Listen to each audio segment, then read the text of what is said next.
From the city of Peaky Blinders, Birmingham, England, I would like to introduce you to Paddy Dhanda. As the world becomes more automated and the robots take over, it's imperative that we build the right human skills for the future.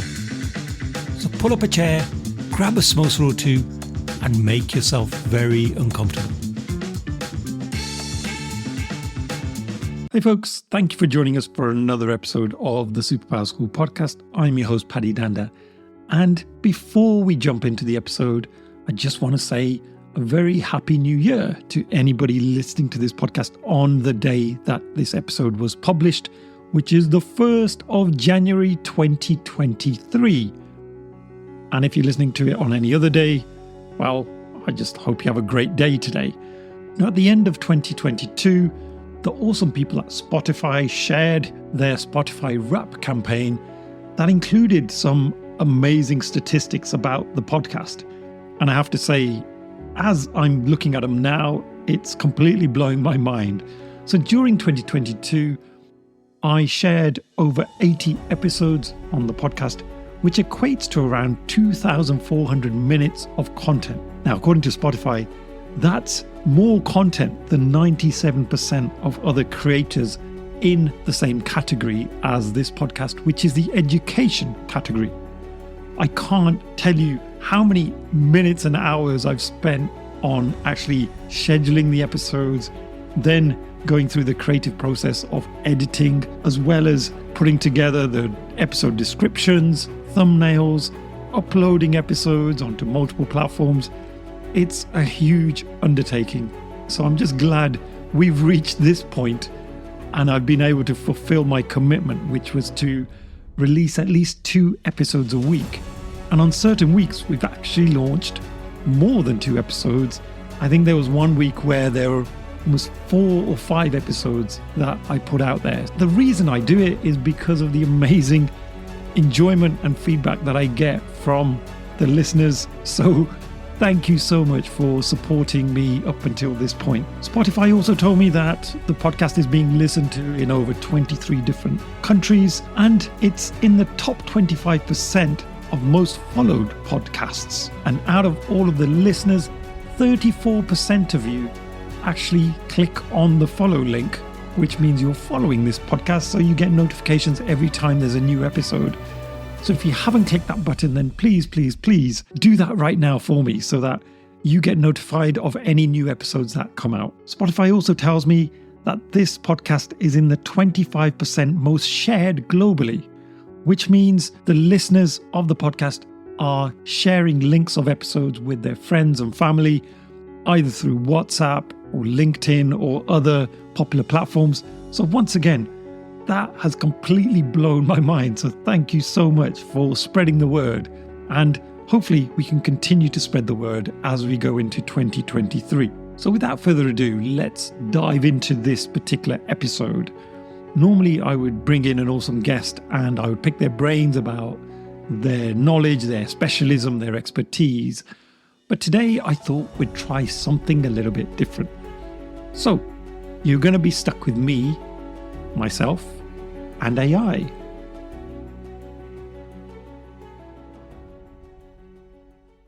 If you've been following the social media posts around ChatGPT, which was launched towards the end of 2022, you'll have seen there's been a huge upsurge in terms of conversations about AI and is it going to be overtaking our jobs for the future? And what is the impact on society as a whole? Because I have to say, it's actually quite scary as to the level of intelligence that we're seeing coming from the world of AI. So I'm going to try and lift the lid on AI to see, is it really as intelligent as everybody says it is? And is ChatGPT any good? Now, the field of artificial intelligence has been growing ever since English mathematician and computer scientist Alan Turing's time, when he posed the question, can machines think? That was during the time of World War II, when he was trying to decipher German intelligence messages. And in his most revered piece called Computing Machinery and Intelligence, He pointed out that humans use outside information to reason and solve problems, so why can't machines do the same thing? The problem Alan Turing had at the time was computers could only execute rudimentary prompts and didn't have the ability to store large amounts of data as they do today. And also the technology was extremely expensive. He was having to pay approximately $200,000 a month just to be able to lease the computer that he was using. And although this initial excitement led to lots of further investigation around the use of computers and AI, it feels like we've been let down. It hasn't quite lived up to the vision that Alan Turing had way back until maybe in the early 2000s when IBM launched their AI technology codenamed Watson. And one of the most famous examples was when they entered the popular quiz show Jeopardy in the US. And Watson actually beat all of the other contestants, where it answered a bunch of random questions correctly, way better than its human competitors. Beyond Turing's test, which was over 70 years ago, we've had huge improvements in speech recognition, text-to-speech translation, and all of the immense computing power that we have today. And this has brought us to the current time where we're now seeing that power come together through apps like ChatGPT. So for the next segment of the show, 90% of this episode is going to be driven by AI with about 10% effort from myself. What does that mean? Well, I'm going to be using an AI voice generator that's going to generate my voice. Yes, you heard me correctly. I'm going to be mimicking my own voice through AI, which the first time when I heard this absolutely blew my mind, because hearing yourself back on a recording is bad enough, but then having an AI regurgitate all of the tones and the pitch of your voice to pinpoint accuracy was pretty scary. And I'll let you make up your own minds as to whether you think the AI generated version of my voice is as accurate as I think it is. And then I used ChatGPT as my sounding board. So I put a bunch of questions to the app, and those will be regurgitated in my AI generated voice. And then even the thumbnails for this particular episode have all been generated using AI image generators. So the only thing left from my perspective as the human in this episode was to be able to articulate the right questions. The first question I put to ChatGPT was, can you tell me a little bit about yourself? And this is what it had to say. Hello, I'm a large language model trained by OpenAI. I'm not a person, but a program designed to assist with a variety of tasks, such as answering questions or providing information on a wide range of topics. I don't have a physical form or a personality, so I can't do things like go to the store or have hobbies. I'm here to help you with any questions you might have, so feel free to ask me anything. So we've distinguished who you are, but then who actually made you and why did you come about? I was trained by OpenAI, a leading research institute focused on developing artificial intelligence technologies. OpenAI created me using a type of machine learning called deep learning, which involves training large neural networks on vast amounts of data to enable them to perform a wide range of tasks. Although I was created by OpenAI, I'm not restricted to any particular company or organization and can be used by anyone who has access to me. So we couldn't have an episode about AI and not mention Elon Musk, because he's extremely passionate about how AI is used in the future. So could you tell us why Elon Musk decided to invest in the OpenAI project? Elon Musk is one of the founders of OpenAI and has been a major contributor to the organization. He has a keen interest in artificial intelligence and its potential to revolutionize various industries and improve human lives. By investing in OpenAI, Musk is helping to advance the development of AI technologies and ensure that they are developed in a responsible and ethical manner. In addition to his financial contributions, Musk also provides valuable insights and guidance to the organization based on his expertise in technology and entrepreneurship. For us to realize the true potential of AI, would require a huge amount of data. Can you tell us how much data has been fed into you? The exact amount of data used to train me is not publicly available, but it is likely to be in the millions or billions of words. Language models like me are typically trained on large datasets that include a wide variety of texts, such as books, news articles, and social media posts, in order to capture the diverse ways in which language is used and enable us to generate responses that are natural and fluent. I've been reading that a lot of people have been asking ChatGPT to tell them jokes, so I thought I'd put it to the test myself. So do you know any jokes? Sure, here's a joke. Why was the math book sad? Because it had too many problems. That's, I think that's actually better than some of my dad jokes. And could you tell me a joke about Agile? Because I'm very passionate about the field of agility. Here's a joke about Agile. Why was the Agile project manager a great juggler? Because they could handle multiple tasks and adapt to changing priorities. Okay, well, clearly there's some work to be done on your sense of humor. But I've been thinking about writing a book one day, and I know it's going to be a lot of hard work, but could you tell me the process for writing a book? Sure, here are the steps for writing a good book. 1. Develop a strong, engaging story idea. This is the foundation of your book, and it should be something that will captivate your readers and keep them interested throughout the entire story. 2. Create an outline or plan for your book. This will help you organize your thoughts and ideas and keep you on track as you write. 3. Start writing your book. It's important to just get started and not worry too much about perfection at this stage. You can always go back and edit later. Further, keep writing and editing until you have a complete draft of your book. This may take some time, but it's important to keep working on it until you're happy with the final result. 5. Get feedback from others. Ask friends, family, or beta readers to read your book and provide feedback. This can help you identify areas where your book might be improved. 6. Revise and edit your book based on the feedback you receive. This is an important step, as it will help you fine-tune your book and make it the best it can be. 7. Publish your book. Once you're happy with your book and it's ready to be shared with the world, you can self-publish it or seek out a traditional publishing deal. Remember, the key to writing a good book is to be persistent and keep working on it until you're happy with the final result. It may not be easy, but with hard work and dedication, you can write a book that you're proud of. Wow, that was informative. You mentioned earlier that to write a good book, you need to develop a strong and engaging story idea. So I was thinking of writing a book about the benefits of Bhangra dancing. Can you write me an outline of what are the benefits of Bhangra dancing? Sure, here is an outline of what I think are some of the benefits of Bhangra dancing. 1. Bhangra dancing is a great way to improve cardiovascular health and overall fitness. Because it is a high-energy dance, it can provide a good aerobic workout that can help you burn calories and improve your endurance. 2. Bhangra dancing can also improve coordination and flexibility. The dance involves a lot of fast and complex movements, so practicing it can help you improve your balance and coordination.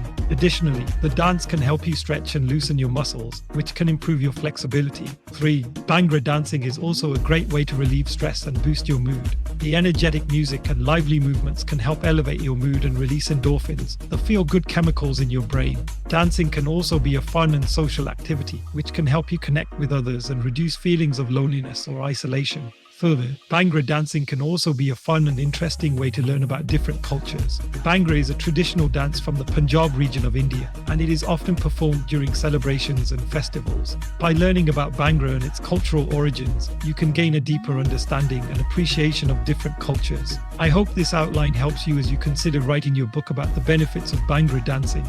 Let me know if you have any other questions or if you would like me to expand on any of these points. It's my son's birthday in the next couple of weeks, so I would love to hear your recommendations on what are some gift ideas for an 11-year-old boy. There are many gift ideas for an 11-year-old boy, depending on his interests and hobbies. Here are a few ideas. A board game or puzzle. These are great for kids who enjoy mental challenges and spending time with family or friends. A sports-related gift. If the boy is into sports, consider getting him a new ball, a pair of sneakers, or a membership to a local sports club. A book. For kids who love to read, a new book can be a great gift. You could consider getting a book from a series that he's already interested in, or something new and exciting. A video game. Many 11-year-old boys enjoy video games, so a new game or a gift card to a popular gaming store could be a hit. A craft or hobby kit. If the boy is into arts and crafts, consider getting him a new art set or a kit for a hobby he's interested in, such as model building or cooking. A gift card. If you're not sure what the boy might like, a gift card to a favorite store or online marketplace can give him the opportunity to choose something that he really loves. That's actually not that bad. Okay, here's a random question. Can you tell me, is it healthy to eat eggs? Yes, eggs can be a healthy part of your diet. They are a good source of protein, vitamins, and minerals, and they can help you feel full and satisfied. However, it's important to eat them in moderation as part of a balanced diet. Some people may need to limit their intake of eggs due to allergies or dietary restrictions. It's always a good idea to talk to your doctor or a healthcare professional if you have any concerns about your diet. Okay, let's take that theme of eggs a little bit further. I know we've passed Christmas, but could you make up a song about eggs in the Jingle Bells theme tune? Sure, here's a short song about eggs in the tune of Jingle Bells. Eggs, eggs, oh so round, scrambled, fried, or on the ground a breakfast food that's oh so fine. Eggs, they're simply divine. In a pan they sizzle and fry a breakfast treat that's oh so sly. Eggs, they're good to go, a tasty meal that's good to know. So here's a jingle just for you about a food that's loved by all. Eggs, they're healthy and fun, enjoy them now. So for my final question of ChatGPT, could you write a blog post demystifying ChatGPT and explain why it's useful? Welcome to the world of ChatGPT, where the lines between reality and artificial intelligence blur like a watercolor painting. If you're not familiar with ChatGPT, it's a variant of the popular language model GPT that's been fine-tuned for conversation. So why is ChatGPT useful? For starters, it can be used to build chatbots that can handle customer service inquiries, assist with online shopping, and even hold casual conversations with users. It's also a valuable tool for researchers studying natural language processing and human-computer interaction. But ChatGPT isn't just limited to chatbots. It can also be used to generate creative content like stories, jokes, and even poems. In fact, ChatGPT has even been used to generate entire music albums. While ChatGPT is certainly impressive, it's important to remember that it's just a machine learning model and not a real person. Its output may touch reality at a tangent, but it's still just a reflection of the data it's been trained on. In conclusion, ChatGPT is a powerful tool for generating human-like responses and creative content. Just don't expect it to be a substitute for actual human conversation. It's still just a machine, after all. Well, there you have it, folks. I'm going to let you make up your own minds as to whether this new power of AI is something useful and something practical that we could be using in our daily lives, or whether we see it just as another fun, hip, novelty thing that's just come out of the tech world. Kate Crawford, who's a leading scholar at Microsoft, who talks very passionately about the topic of artificial intelligence, recently wrote that it's neither artificial nor intelligent. And as we can see, there's still more work to do.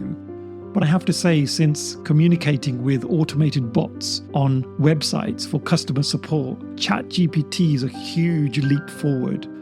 And at times it's quite scary, the type of responses you receive, especially where you ask it to become a little bit more creative than just answering a factual question.